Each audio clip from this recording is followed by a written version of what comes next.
السلام علیکم ورحمۃ اللہ وبرکاتہ۔ ان الحمد للہ نحمده ونستعینه ونستغفره ونؤمن به ونتوکل علیہ ونعوذ باللہ من شرور انفسنا ومن سیئات اعمالنا من يهده اللہ فلا مضل له ومن يضلل فلا هادی له وأشهد أن لا إله إلا الله وحده لا شريك له وأشهد أن محمدًا عبده ورسوله أما بعد فإن خير الحديث كتاب الله وخير الهدي هدي محمد صلى الله عليه وسلم وشر الأمور محدثاتها وكل محدثة بدعة وكل بدعة ضلالة وفي رواية وكل ضلالة في النار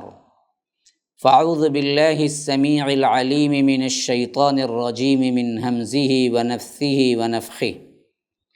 إنما المؤمنون الذين إذا ذكر الله وجلت قلوبهم وإذا تليت عليهم آياته زادتهم إيمانا وعلى ربهم يتوكلون اللهم أرنا الحق حقا وارزقنا اتباعه وأرنا الباطل باطلا وارزقنا اجتنابه اللهم علمنا ما ينفعنا وانفعنا بما علمتنا وارزقنا علما رب اشرح لي صدري ويسر لي أمري واحلل عقدة من لساني يفقه قولي۔ اس اللہ کے نام سے ابتدا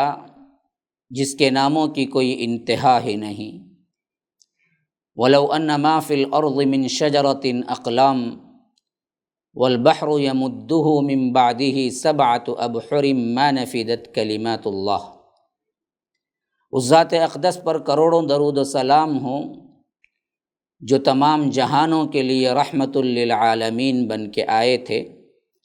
اللہم صلی علی محمد وعلی آل محمد کما صلیت علی ابراہیم وعلی آل ابراہیم انک حمید مجید وبارک علی محمد وعلی آل محمد کما بارکت علی ابراہیم وعلی آل ابراہیم انک حمید مجید۔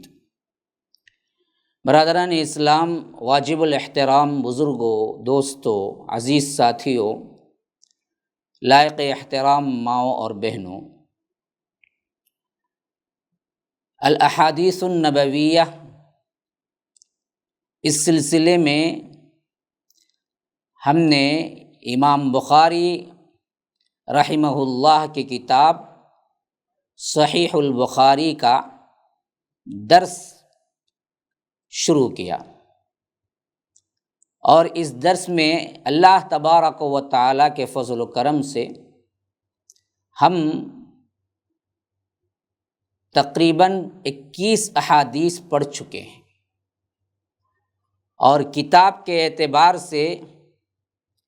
دوسری کتاب کتاب الایمان پڑھ رہے ہیں، اور اس کتاب کا موضوع امام بخاری رحمہ اللہ نے اپنے دور کا وہ سب سے بڑا فتنہ جو مرجیہ کا تھا، خالی قولی قول کو ایمان مکمل بتاتے تھے، عمل کو بالکل بھی چھوڑ دیتے تھے، اور یہ عقیدہ بنا لیا تھا کہ ایمان میں عمل داخل ہی نہیں ہے، ایمان بڑھتا اور گھٹتا نہیں ہے، ایمان مجرد قول کا نام ہے۔ اور اس سلسلے میں اصحاب رسول اللہ ابو بکر رضی اللہ عنہ، ان کا ایمان اور ایک عام انسان کا ایمان، عام مسلمان کا ایمان دونوں برابر ہیں۔ یہ عقیدہ مرجیہ نے پھیلایا، اور اس کو بڑے بڑے لوگوں نے بھی بعد میں مانا، اور احناف میں بھی بڑے چوٹی کے علماء یہی عقیدہ رکھتے ہیں کہ الایمان لا یزید ولا ینقص،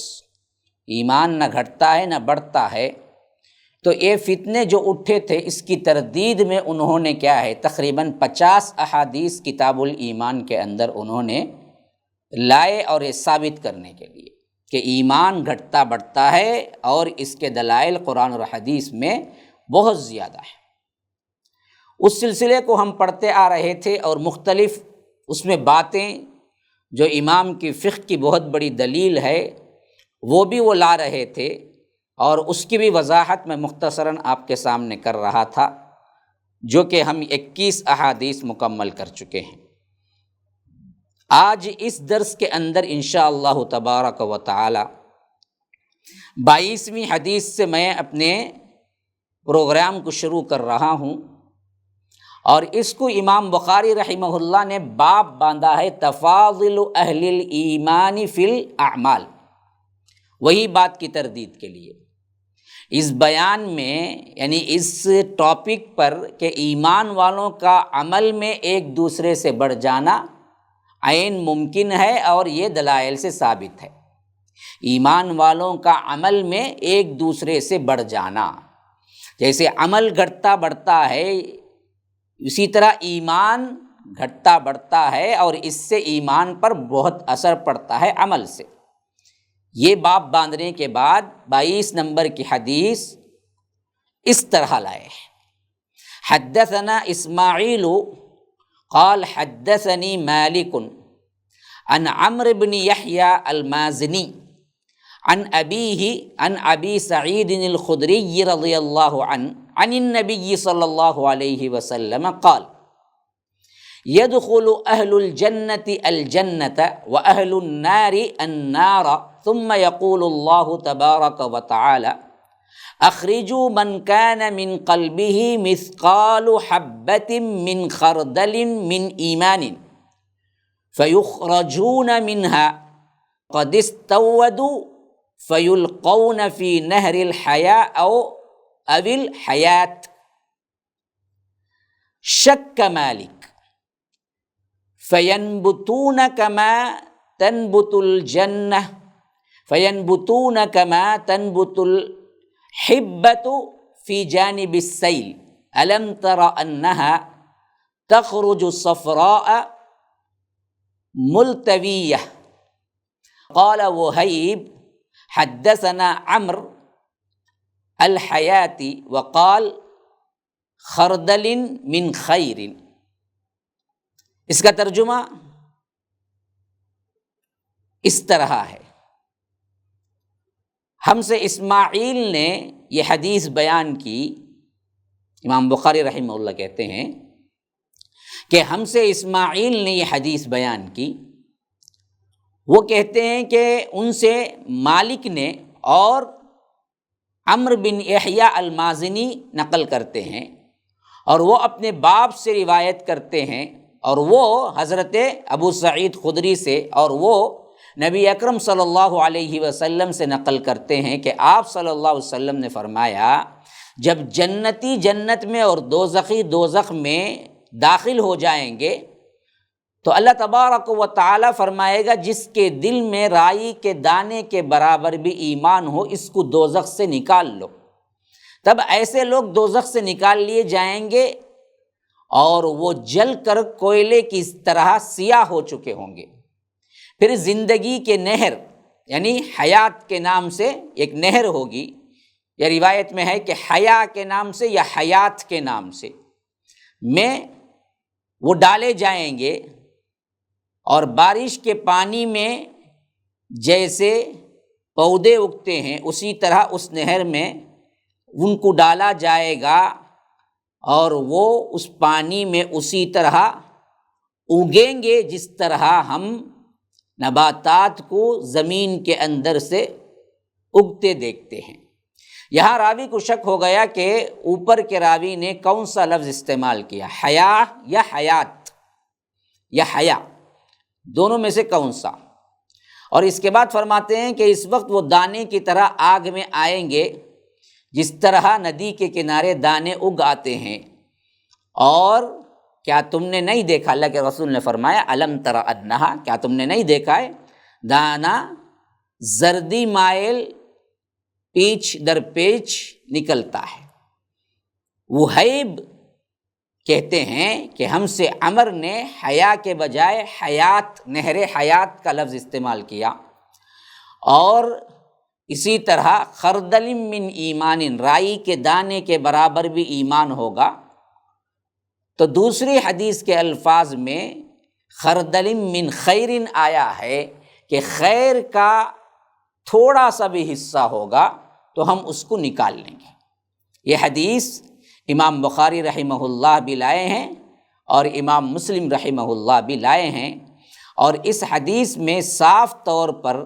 ایمان کو باقاعدہ طور پر کم اور بڑھنا یہ بتایا گیا ہے، کیونکہ فرمایا گیا کہ جب اہل جنت جنت میں چلے جائیں گے اور اہل نار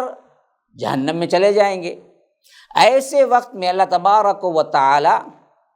حکم دے گا کہ جہنم سے ان سب کو بھی نکال لو جن کا ایمان رائی کے دانے کے برابر بھی ہوگا، اور وہ نکالے جائیں گے جو کہ جل کے کوئلہ ہو چکے ہوں گے، جسے ہم کولسا بولتے ہیں، کوئلہ ہو چکے ہوں گے، اور ان کو جنت میں لے جانے کے لیے ان جنت اور جہنم کے درمیان ایک نہر ہوگی جسے نہر حیات، زندگی کی نہر کہا جاتا ہے، یا حیا دونوں الفاظ آئے ہیں، راوی کو شک ہے، تو اس میں ڈالے جائیں گے تو وہ اسی طرح نئے جسم کے ساتھ اس میں سے جنتی جسم کے ساتھ پیدا ہوں گے، جس طرح ہم زمین میں کوئی دانہ ڈالتے ہیں تو وہ نئے سرے سے اگ آتا ہے۔ اللہ کے رسول نے فرمایا کہ کیسے تم نے ندیوں کے کنارے نہیں دیکھا، جھیلوں کے کنارے تم نے نہیں دیکھا کہ زردی مائل کس طرح پودے بیج وہاں سے نکلتے ہیں۔ تو یہ حدیث امام بخاری رحمہ اللہ لانے کے بعد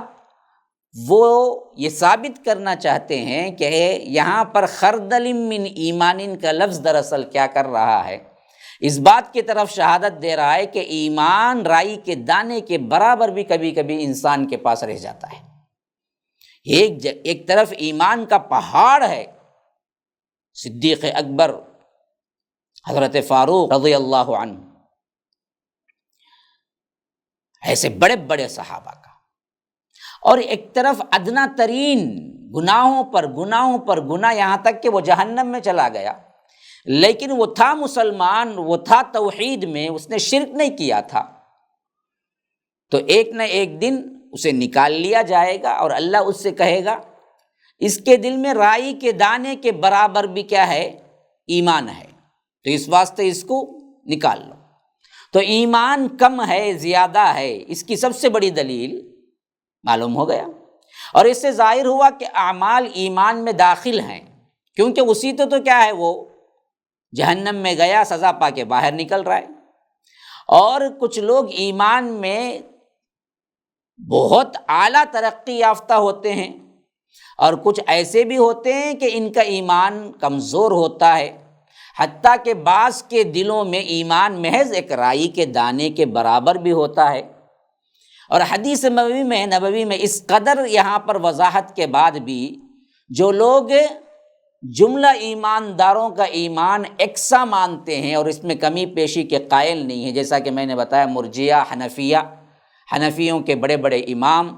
جو کہ اس بات کے قائل ہیں کہ ایمان بڑھتا اور گھٹتا نہیں ہے، سب کا ایمان یکساں ہے،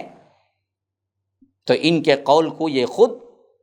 اس حدیث کے مقابلے میں اندازہ کر لینا چاہیے کہ وہ صحیح رائے قائم کر رہے ہیں یا غلط۔ اب آئیے اس کے بعد علامہ ابن حجر عسقلانی رحمہ اللہ فرماتے ہیں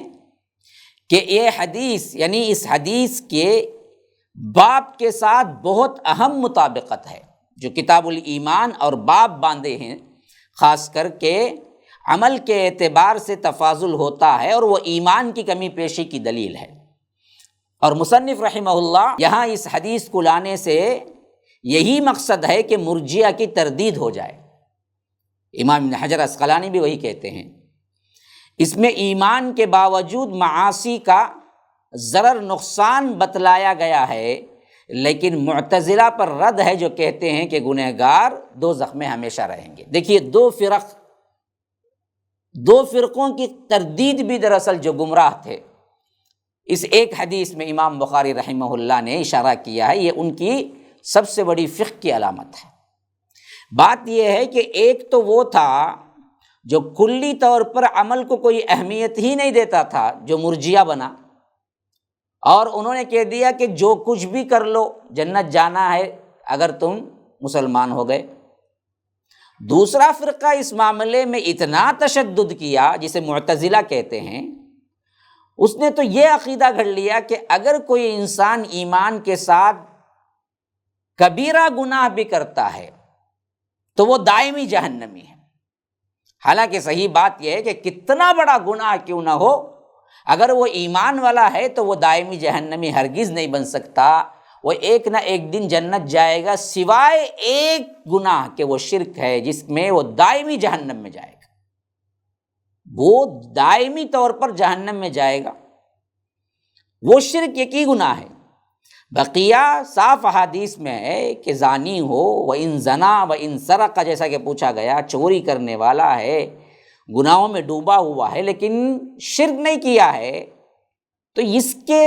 لیے اللہ تبارک و تعالیٰ ایک نہ ایک دن جنت کا دروازہ کھولے گا اور ہو گیا جائے گا۔ لیکن معتزلہ نے اس پر سختی کرتے ہوئے، ایک طرف انہوں نے پہلی راہ افراط کی تو انہوں نے تفریط کی، تو یہ دوسری راہ اپنائے اور کہا کہ بڑا گناہ کوئی کرتا ہے، اور بڑے گناہوں میں جھوٹ بولنا بھی شامل ہے، تو انہوں نے کہہ دیا کہ جھوٹ بھی کوئی بولتا ہے تو وہ دائمی جہنمی ہو گیا گویا کہ۔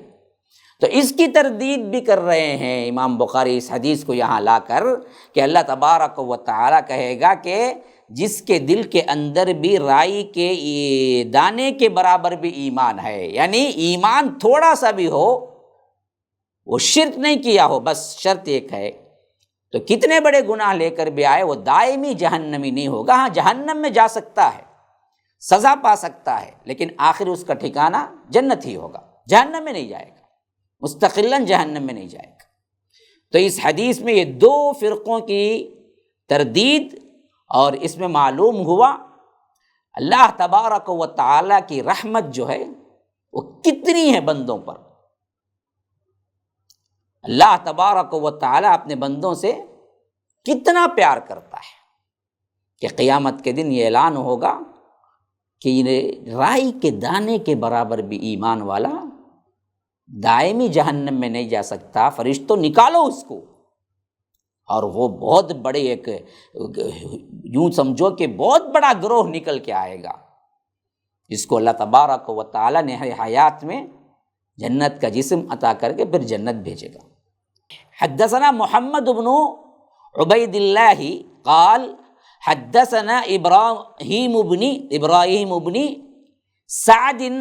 عن صالح عن ابن شہاب عن ابی امامة بن سہل بن حنیف انہ سمع ابا سعید الخدری یقول قال رسول اللہ صلی اللہ علیہ وسلم بین انا نائم رأیت الناس یعرضون علی وعلیہم قمص منها، فرمایا ما یبلغ الثدی ومنها ما دون ذلك، وعرض علی عمر بن الخطاب وعلیہ قمیص یجرہ، قالوا فما اولت ذلك یا رسول اللہ، قال الدین۔ رواہ البخاری، مسلم، ترمذی و نسائی۔ حدیث اس کا ترجمہ کچھ اس طرح ہے، فرمایا ہم سے محمد بن عبید اللہ نے یہ حدیث بیان کی، ان سے ابراہیم بن سعد نے، وہ صالح سے روایت کرتے ہیں، اور وہ ابن شہاب سے، اور وہ ابو امامہ بن سہل بن حنیف سے، اور وہ ابو سعید خدری سے۔ وہ کہتے ہیں کہ اللہ کے رسول صلی اللہ علیہ وسلم نے فرمایا میں ایک وقت سو رہا تھا تو میں نے خواب میں دیکھا کہ لوگ میرے سامنے پیش کیے جا رہے ہیں اور وہ کرتے پہنے ہوئے ہیں، قمیص کے جمع قمص، شرٹ جسے ہم کہتے ہیں، قمیص پہنے ہوئے تھے، کسی کا کرتا سینے تک ہے، کسی کا اس سے نیچے ہے۔ میرے سامنے حضرت عمر بن خطاب رضی اللہ عنہ لائے گئے، ان کے بدن پر جو کرتا تھا، جو قمیص تھی، وہ اتنا لمبا تھا کہ وہ زمین کے نیچے تھا، گویا کہ زمین گھچیٹ رہی ہے، اسے وہ گھچیٹ رہے تھے، یعنی ان کا کرتا زمین تک تھا یا زمین کے نیچے تھا۔ صحابہ نے پوچھا اللہ کے رسول صلی اللہ علیہ وسلم آپ اس کی تعبیر کیا کرتے ہیں؟ فما اول تک، تو آپ صلی اللہ علیہ وسلم نے فرمایا اس کرتے سے مراد دین ہے۔ یا رب، کیا فضیلت بیان ہو رہی ہے! دیکھیے حضرت عمر ابن الخطاب کی خاص کر، کہ مطلب یہ ہے کہ حضرت عمر کی ذات میں ایمان اس طرح، دین اس طرح جمع ہو گیا کہ کسی کو یہ شرف حاصل نہیں ہوا صحابہ میں۔ صدیق اکبر کی شخصیت اپنی فداکاری، جانثاری، دینی عظمت کے لحاظ سے بہت اونچی ہے، حضرت عمر سے بھی بہت بڑھ کر ہے، بزرگی و عظمت میں وہ سب سے بڑے ہوئے ہیں، مگر اسلام کی جو ترقی بحیثیت دین کے، جو شان و شوکت حضرت عمر کی ذات سے ہوئی، اس معاملے میں یہ ان سے بڑے ہوئے ہیں۔ اسی سے یہ بھی معلوم ہوا کہ ان کا کرتا سب سے بڑا تھا، یہ اس لیے کہ ان کی دینی فہم بھی اوروں سے بہت بڑھ کر تھی۔ دین کی اسی کمی پیشی میں ان لوگوں کی تردید بھی ہے جو کہتے ہیں کہ ایمان کم اور زیادہ نہیں ہوتا، اور اس روایت کو نقل کرنے کا امام بخاری رحمہ اللہ کا مقصد بھی یہی ہے کہ امام ابن حجر عسقلانی کہتے ہیں کہ حدیث اور باب کی مطابقت بہت واضح طور پر ظاہر ہے، اور قمیصوں سے مراد یہاں پر ایمان ہے، دین ہے، اور جو ذکر ہوا ہے لوگ پہنے ہوئے آئے تھے، اس میں صاف ظاہر ہے کہ اللہ کے رسول صلی اللہ علیہ وسلم کہتے ہیں کہ کسی کا صرف سینے تک تھا، کسی کا اس سے نیچے، کسی کا اور اس سے نیچے، کسی کا اور اس سے نیچے، یہاں تک کہ حضرت عمر بن خطاب کا اتنا نیچے کہ گھسیٹ رہے تھے۔ تو صحابہ نے پوچھا اللہ کے رسول اس سے مراد کیا ہے؟ فرمایا دین، ایمان۔ تو معلوم ہو گیا کسی کا ایمان کم ہوتا ہے، جیسے کسی کا ایمان صرف سینے تک تھا، اوپر سے شرٹ پہنا اور وہ سینے تک، تو کتنی چھوٹی کیا قمیص ہو جائے گی اس کی، پھر تھوڑا نیچے کسی کا، پھر کسی کا کمر تک، پھر کسی کا کیا ہے گھٹنے تک، پھر کسی کا کیا ہے ٹخنے تک بھرا ہوا، کسی کا کیا ہے ٹخنے بھی چھپ گئے اور بھی زیادہ گھسیٹتے ہوئے۔ تو اب اس میں واضح دلیل ہے کہ ایمان گھٹتا بڑھتا ہے، نیکیوں سے بڑھتا ہے، گناہوں سے کم ہوتا ہے۔ جملہ سب مسلمانوں کا ایمان ایک ہرگز نہیں ہے، ایمان میں تفاوت ہوتا ہے۔ اور اس میں ایک نقطہ جو خاص طور پر ہے وہ یہ، بڑی گہری مشابہت قمیص کے ساتھ دی گئی ہے اس حدیث میں، کیونکہ قمیص انسان کے جسم کو چھپانے والی ہے، اسی طرح دین اسے دوزخ کے آگ سے چھپانے والا ہے۔ یا رب، کیا تشریح بیان کر رہے ہیں! دیکھیے محدثین، ان کا فہم، ان کا درک، ان کی عقل، ان کی سمجھ، ان کی فقہ دیکھیے، کہتے ہیں کہ یہاں پر قمیص سے مشابہت کر کے اللہ کے رسول صلی اللہ علیہ وسلم نے بہت اہم نقطے کی طرف اشارہ کیا۔ وہ کیا ہے جی؟ دین بھی دراصل ایک کرتا ہے تمہارا جو دوزخ کی آگ سے تم کو چھپا لے گا، جیسے قمیص تمہاری بدن کو چھپا لیتی ہے، تمہارے ساتھ دراصل کیا ہے، جسم کا وہ حصہ جہاں جہاں قمیص پہنچتا ہے چھپ جاتا ہے بعینہ ہی۔ اسی طرح ایمان مکمل اگر ہے تمہارا تو تمہارے کل بدن کو جہنم سے نجات مل جائے گی، اور ایمان کا یہ کرتا کم ہوتا جائے گا، اور جتنا حصہ کھلا ہوا ہوگا شاید وہ جہنم میں جا کر بعد میں آئے گا، گناہوں کی وجہ سے جہنم جانا پڑے گا۔ اور یہ بھی کہ قمیص کے ساتھ دین کی تعبیر کا جو مفہوم اللہ کے رسول صلی اللہ علیہ وسلم نے فرمایا، اس میں ثابت ہوا کہ دین میں درجات بہت سے ہیں، ہر دیندار ایک درجے کا نہیں ہے۔ اس میں جس طرح قمیصوں کے درجات بیان کیے، اسی طرح ان کے ایمان کے بھی درجات اللہ کے رسول صلی اللہ علیہ وسلم نے بیان کیے، اور اس مضمون کو اور زیادہ نکھر کر سامنے آئی یہ بات کہ ایمان گھٹتا بڑھتا ہے اور عمل ہونا بہت ضروری ہے، عمل سے ہی تمہارا ایمان پختہ بنتا ہے۔ اب اس کے بعد کی جو حدیث ہے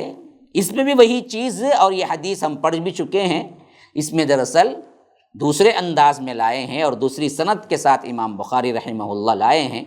اور اس کو میں انشاءاللہ، کیونکہ ہمارا وقت ہوا چاہتا ہے، ہم اگلے ایپیسوڈ میں، اگلے درس میں آپ کو پیش کریں گے۔ تب تک کے لیے ہمیں اجازت دیجیے۔